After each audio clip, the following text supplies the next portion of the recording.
What's up, Marvel fans, Amazon fans, The Boys fans, Invincible fans, and all of y'all in between? As you guys know, there's a show called The Boys, made by Amazon Prime. I think it debuted in 2019. I was just starting my first week of high school when this show came out. I know you don't care. Boo-hoo, boo-hoo. I know you don't care. But anyways, I want to give you 10 reasons of why I think The Boys can be considered better than the MCU, the Marvel Cinematic Universe, Disney made. It wasn't always Disney. It was 2008 with Iron Man, Robert Downey Jr., who, congrats, he's just coming back, by the way, as Dr. Doom.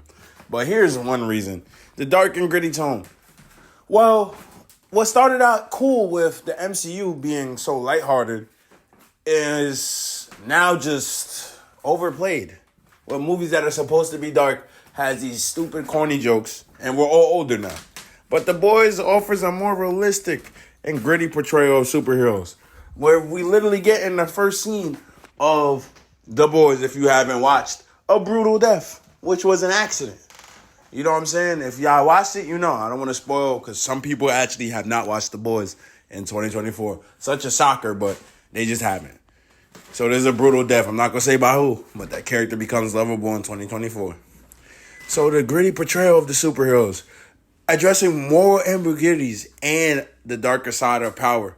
Like, yo, this whole first 2 episodes of the Supes is portraying them in a good light. And easily in season 1, you see how messed up they are. Which takes you back to Marvel, where you're never like, oh, these heroes are gritty, they're wrong. Maybe Moon Knight is the only hero you're like, dang, he's not a real hero. Who else? Hawkeye, because he's a CIA agent. And what they had him do, he's a S.H.I.E.L.D. agent, and what they had him do in Avengers, he got a little corrupted, but he was mind controlled. And who else can we say? Captain America, when he was on the run for his boy, that's the only time you can say a superhero was really bad in MCU. They're just goody two shoes, and that's it. Like, you got A-Train in The Boys, who's had great character development, Zuko level development, if you've seen. Zuko level development, I would say. I'm probably alone with that, but I say that. And it's just, wow. The darker side of power. Homelander, as y'all know, is one of the greatest villains of all time. Already. And it's only been 5 years. In contrast to this dark side of power, like I said, the MCU often leans towards a lighter, more comedic tone. When in doubt, lead the comedy. That's what the MCU does best. Complex characters, number 2. The characters in The Boys are deeply flawed and complex. So a simple character like Soldier Boy is better than every Marvel character besides maybe Iron Man and Thanos. Like, who else competes with Soldier Boy? Soldier Boy is just a very simple character, but it's so well done. And it's the fact that he has such a moral compass that he really isn't such a bad guy that people set him out to be. He did everything he said he was going to do. He's a man of his word. And yeah, he did a few bad things. Every Supe does. Every Supe in The Boys is flawed. It's flawed. Every single one. And we even seen that this year with Starlight. She's flawed too. She's not a goody two-shoes like we thought she was. But this is not a Soldier Boy video as much as I love him. But I genuinely think Soldier Boy and Homelander is better than every character in the MCU besides Peter Quill, Rocket, Thanos, and Iron Man. I don't, maybe Captain America, Steve Rogers. Who else? That's 5 characters I compare. Wolverine and Deadpool now. Everyone's MCU now, so Wolverine is up there too. Like, don't shoot the messenger. There's just not a lot of characters that compare with Soldier Boy. Like, let's look at Billy Butcher's vendetta with Homelander. Homelander's sociopathy. He's a psychopath. All of that, bro. This show explores the nuances of each character, making them more relatable and intriguing than some of the often archetypal heroes in the MCU. Like, bro, Iron Man is the only unique one. Really, still to this day. They're lucky they got Wolverine. They are lucky.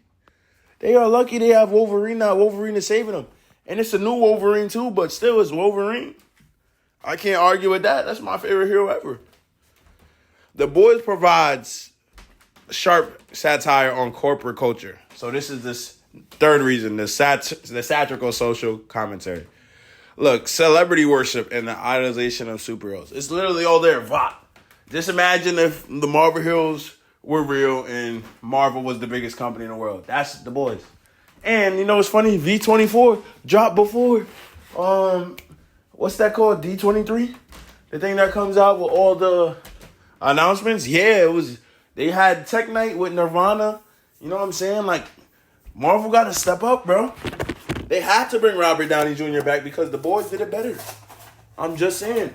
I'm just trying to tell y'all, man. The Boys did it better. That's why they had to bring Robert Downey Jr. back. V24 was better than D23. And D23 didn't even come out. They got Tech Night, got Train and 8 Train. They got Homelander. They got School Day. They got all the bangers coming out. A swap thing, like, bro. Vought is doing it better. I can't lie to you. The critique of society is more pronounced than the themes typically explored in the MCU, which often sticks to straightforward hero narratives.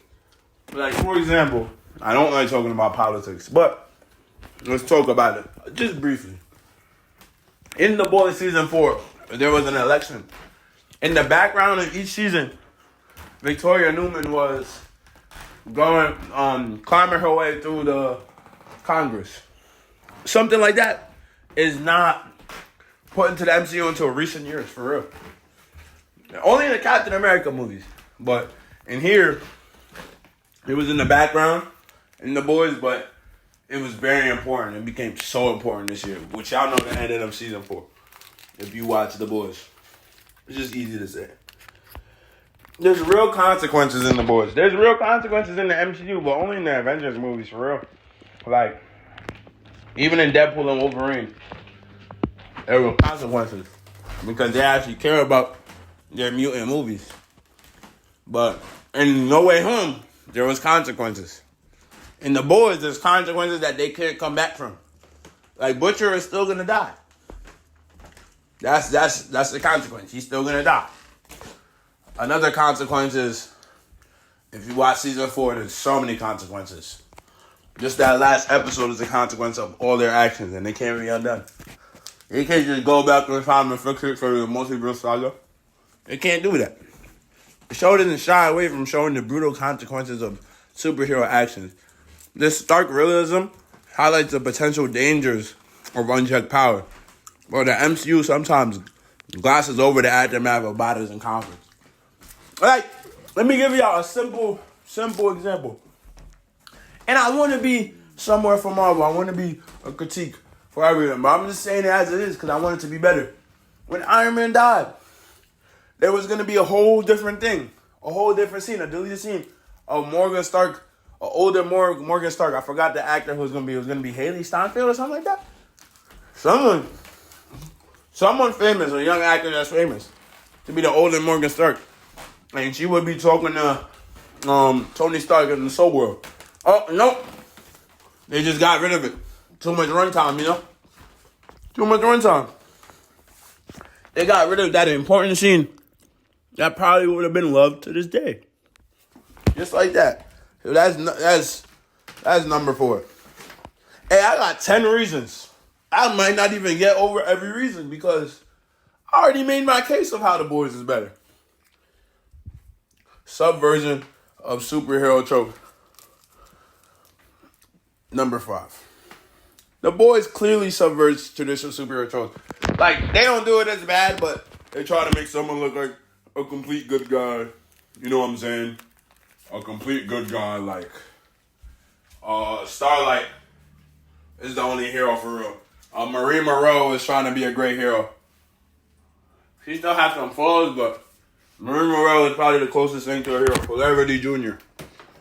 Closest thing to a hero we'll get, you know? Those are very close to heroes. This world gives a take where the heroes are not always virtuous.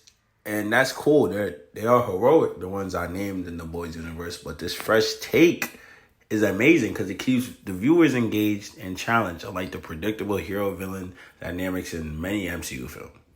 Thing number 6 is the diverse storytelling of The Boys.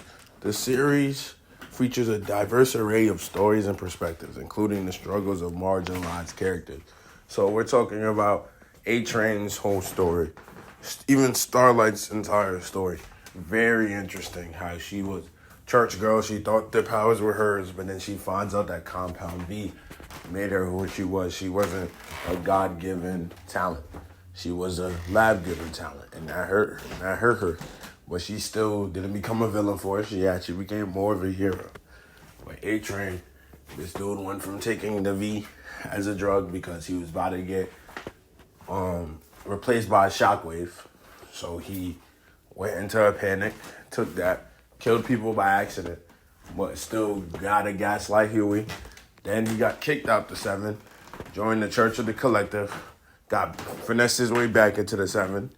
Still never felt good about it. Nighthawk killed innocent black people. He didn't like that. He got rid of Nighthawk after he hurt his brother. And then after that, he just became a hero. Mother's Milk told him he gave Huey and Starlight some footage because they didn't embarrass him in front of his family. The most important thing to him. That's a nice, diverse story. And in the Avengers, in Captain Marvel, we got Captain Marvel. She got strong. She got stronger. She left the Earth. She left the Earth again. You know what I'm saying? We got Falcon. We catch him where he's out the army. He joins Cap. Then, what does he do? He gets the Captain America role. Then, when he gets the Captain America role, he doesn't feel worthy. Then he gets his own movie. Nice. Nice, diverse storytelling, man. You know what I'm saying? With the Mandarin, he still does what he has to do. I mean, he's a static character, so let me not do that. But I just like the stories of The Boys more. Number 7, we have high stakes and tension. Well, as everyone knows the ending to The Boys comic book who is watching the show. The show strays from that as far as they can. So each moment you think Homelander's doing this, doing that, you think he's gonna kill a lot of people every time he's on the screen.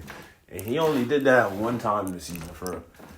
But we expect him to. And there was even a scene of that where he did laser a whole crowd, which was crazy to me. But maybe that will come to fruition. But it won't, because now he's the head of the United States. He got martial law. So that's very interesting to me. Very, very interesting to me. Butcher is really going to die. Like, yeah, Butcher, spoiler, might be Venom, but he's still going to die. His time is still limited. Huey, if he takes the 10V one more time, he's going to die. And he's not coming back. A-Train, if they somehow find him, they're killing him. Point blank, period. Him and his family. Marie Moreau, they're cooked. They're going to escape, but they're cooked right now. The Supes are the most powerful they ever been. Is either read them or join them. You know what I'm saying? And it's looking like join them right now. But they're not going to do that. It's just a lot of things. Soldier Boy can take some of Homelander's V out of his blood. So, he's scared of him. Homelander's scared of Soldier Boy. And that's his pops. The bold visual style. The Boys embraces a unique visual style that complements its narrative. The use of violence, gore, and stylized cinematography creates a distinct aesthetic that stands apart from the other polished look of MCU films. Yeah, like, ain't nothing like the sense of blood. Nah, I'm joking. Well, kind of not. Like, if you really look at it, the blood in the Boys fighting doesn't, like, it's not in MCU films. Besides what? Civil War. And Civil War, maybe. Then we got Deadpool and Wolverine just came out. And then we got what? Endgame. Because I remember Iron Man was big. Like, that's what we got. And Infinity War, probably. That's it. And that's just off the head. Like, of course, they definitely did. But real fights where you really see them drawing blood. Those are those movies. Hey, and the Boys, every fight, they drawing blood. Mostly. So it's like, dang, you just watch Kamiko fight. She's not even the most powerful character. She's Deadpool. The way she literally has died so many times, came back, this is sad, but that's just what V does to you. Number 9, the character, the growth, and development. This series allows for significant character growth and transformation over time, exploring the emotional and psychological journeys of its cast. In comparison, some MCU characters have experienced stagnation in their arcs. We already kind of went over this before. Like, Mandarin was stagnant. We waited for him for how many years, bro? He comes in, when Will comes in. He was cool, but he was stagnant. Boo. Boo. We waited so many years for him. Boo. I love Shang-Chi as a movie, too. Who else was stagnant? Icarus. I don't like him. Who else was stagnant? A lot of characters, bro. Like, Hulk was good, and then, boom, stagnant.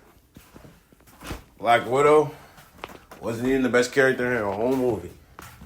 Taskmaster was a letdown. Like, they just let down too much.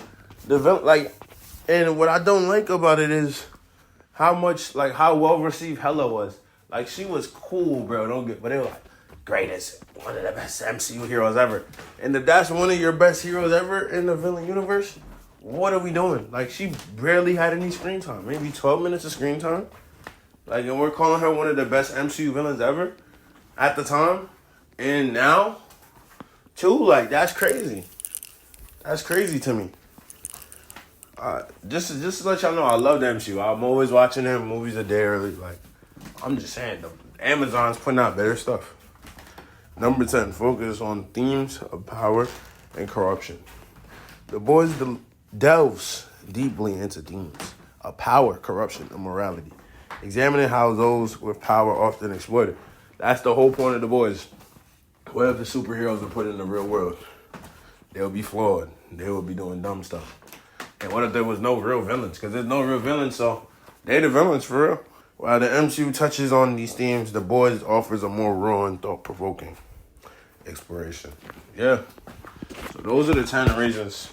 Let me know what you thought of what I had to say. If it was valid, if it wasn't valid, if there's points that I missed, if there's points that you would say the MCU is better than The Boys for, I'm all open. I'm all ears. Well, please make sure you like, comment, and subscribe, because this script was long, bruh. So, show love. And I just got to say, while both The Boys and MCU have their strengths and appeal, these points highlight why some fans prefer, like me, the darker, more nuanced storytelling found in The Boys. So make sure y'all stay safe, like, comment, and subscribe, bruh. And I'm out, bruh. Peace.